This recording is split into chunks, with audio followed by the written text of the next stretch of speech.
রাশিয়ায় শক্তিশালী ভূমিকম্পের পর সুনামির প্রথম ঢেউ আঘাত হেনেছে উত্তর জাপানের হোক্কাইডো দ্বীপে। এনএইচকে ওয়ার্ল্ড জাপান জানিয়েছে ঢেউয়ের উচ্চতা 30 সেন্টিমিটার বা প্রায় 1 ফুট। সংবাদ মাধ্যমটি জানিয়েছে ঢেউ সম্ভবত অন্যান্য স্থানেও আঘাত করেছে। আল জাজিরা জানায় সুনামির প্রথম ঢেউ উত্তর জাপানের হোক্কাইডো প্রিফেকচারের হানাসাকি বন্দরে আঘাত হেনেছে। এগিয়ে আসছে আরও ভয়াবহ ঢেউ।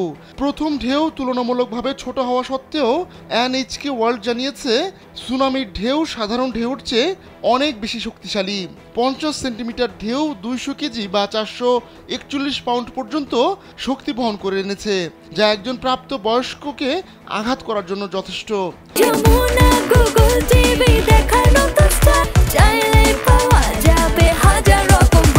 এদিকে জাপানের আবহাওয়া সংস্থা জানিয়েছে দেশটির কিছু অংশ 3 মিটার বা 9.8 ফুট পর্যন্ত উঁচু ঢেউয়ের কবলে পড়তে পারে। এর আগে রাশিয়ায় 8.7 মাত্রার শক্তিশালী ভূমিকম্পের পর বুধবার ভোরে রাশিয়ার দূরপ্রাচ্যের কামচাটকা অঞ্চলে প্রায় 4 মিটার উচ্চতার জলোচ্ছ্বাস দেখা যায়। তবে তাৎক্ষণিকভাবে ক্ষয়ক্ষতি হয়েছে কিনা তা জানা যায়নি।